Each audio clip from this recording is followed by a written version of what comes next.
आज पोलीस यंत्रणा देशातील सर्वात भ्रष्ट यंत्रणा झाली आहे। आपले रक्षकच भक्षक झालेत, त्यामुळे हे घडतंय। हा व्हिडिओ पहा। यात एक मुलगी व मुलगा सोबत हॉटेलमध्ये जेवण करण्यासाठी बसलेले पाहून एक पोलीसवाला तिथे येतो व त्या मुलाला विचारतो की ही कोण आहे तुझी। त्यावर तो मुलगा म्हणतो की माझी बहीण आहे। तरी तो पोलीस ऑफिसर त्यांना विनाकारण शिवीगाळ करतो।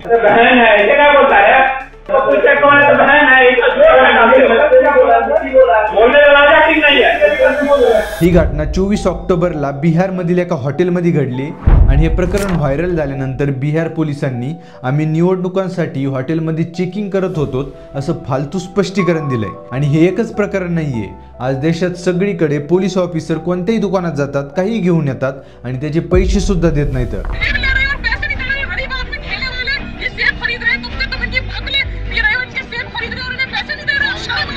व न्याय देणे हे कोर्टाचे काम असतं, पण हे पोलीस स्वतःलाच कोर्ट समजतात आणि असा न्याय देतात।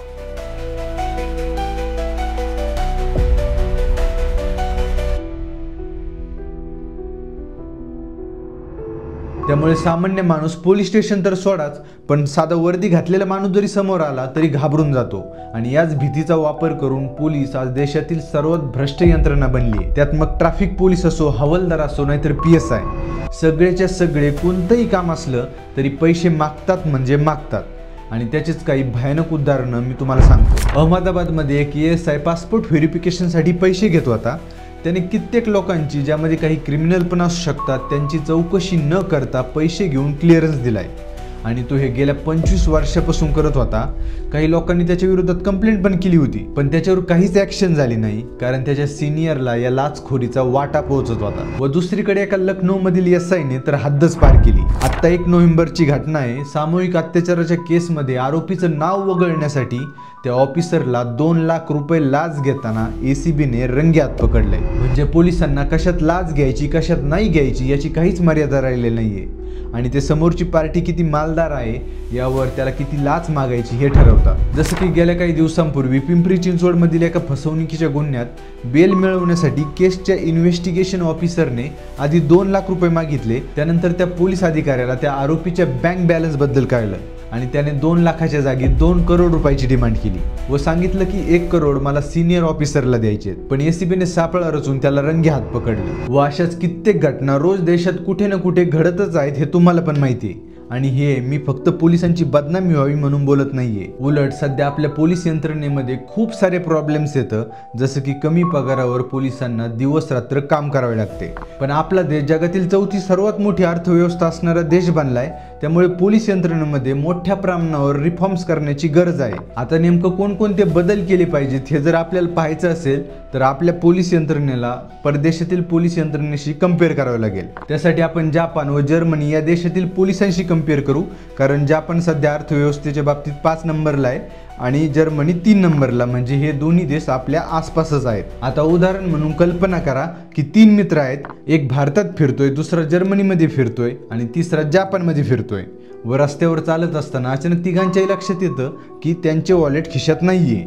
तिघेही घाबरतात, कारण वॉलेट शिवाय पैसे नाही आणि पैशाशिवाय काहीच नाही। आता हे घडल्यानंतर ते आधी इकडे तिकडे वॉलेट शोधतात, पण त्यांना काही मिळतच नाही। मग ते तिघेही ठरवतात की पोलिसांकडे कंप्लेंट करायची। आता जपानमधला मुलगा सरळ मोबाईल काढतो आणि 110वर कॉल लावून घडलेला प्रकार सांगतो, लोकेशन सांगतो आणि काही मिनिटातच त्याची कंप्लेंट रजिस्टर होते। जर्मनीमधला मुलगा सुद्धा जवळच्या पोलीस स्टेशनला जातो आणि घडलेला प्रकार सांगून केस रजिस्टर करून माघारी पण येतो।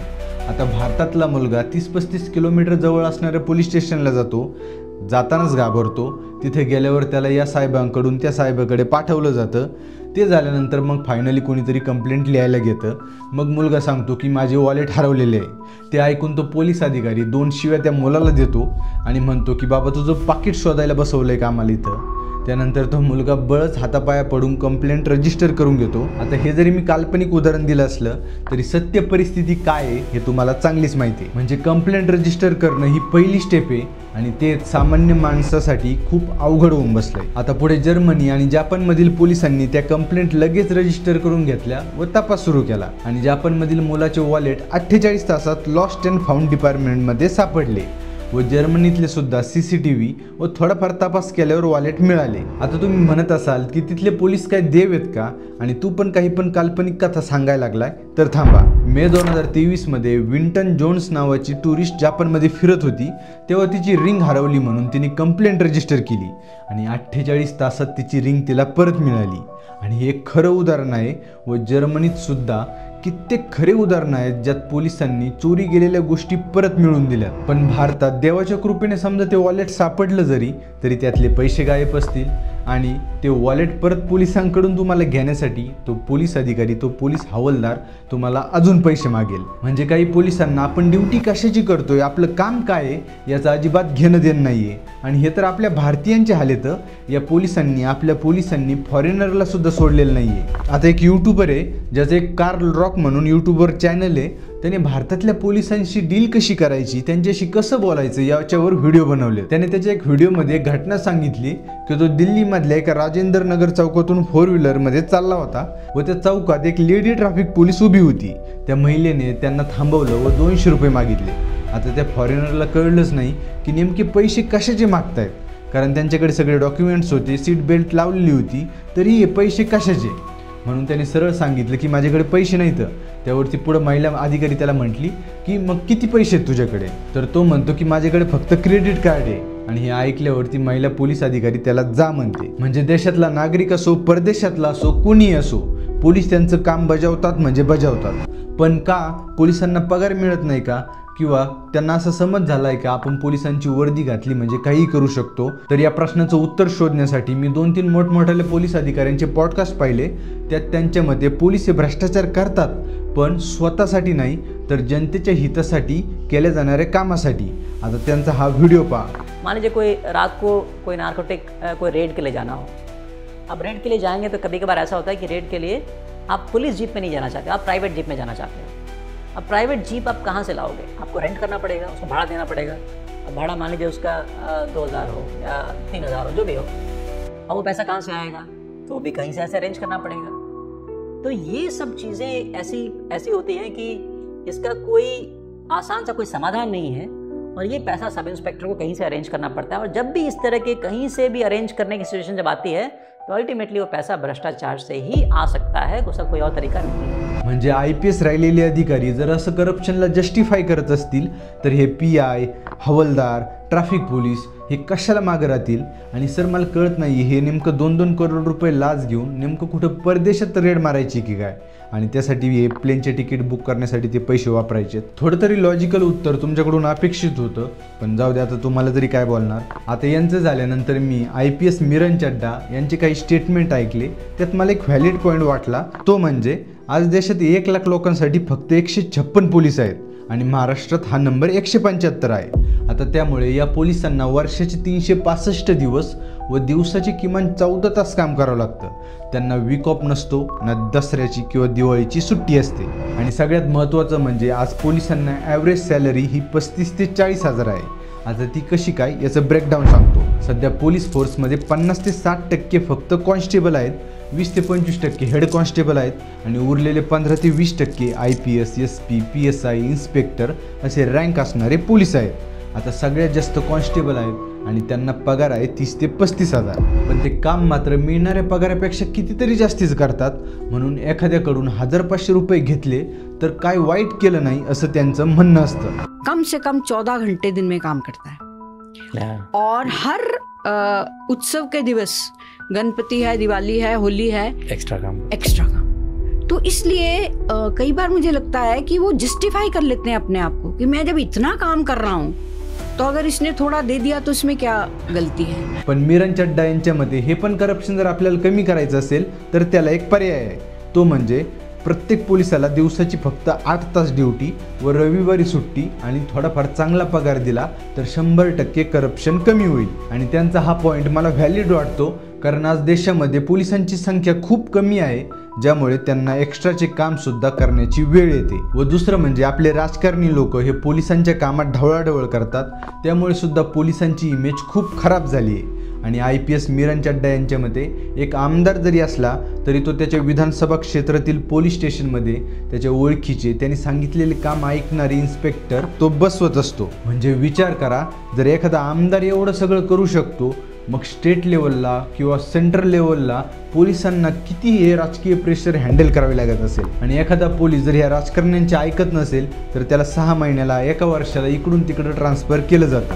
म्हणून देशातील सगळेच पोलीस हे राजकीय नेत्यांना घाबरूनच राहतात. काही मात्र त्यांच्याशी हात मिळवणी करतात आणि भ्रष्टाचाराचा रस्ता धरतात आणि या प्रोसेसमध्ये सामान्य नागरिक मात्र भरडून निघतो. म्हणून पोलीस यंत्रणेने सामान्य नागरिकांची पिळवणूक केली नाही पाहिजे आणि राजकीय नेत्यांनी पोलिसांच्या कामामध्ये ढवळाढवळ बंद केली तरच आपली पोलीस यंत्रणा ही सामान्य जनतेच्या हितासाठी काम करू शकेल. आणि दुसरी गोष्ट म्हणजे इंग्रजांनी 1861 मध्ये पोलीस यंत्रणा त्यांच्या प्रोटेक्शनसाठी आणि जनतेला सप्रेस करण्यासाठी बनवली होती. आता त्या कायद्याच्या आधारे म्हणजे इंडियन पोलीस ॲक्ट 1861 या आधारे आजही आपली पोलीस फोर्स काम करत आहे. फक्त आपल्या संविधानाने पोलीस यंत्रणेला स्टेट लिस्टमध्ये टाकलंय म्हणजे प्रत्येक राज्य आपापले वेगवेगळे कायदे करून पोलीस यंत्रणेला सांभाळू शकतात.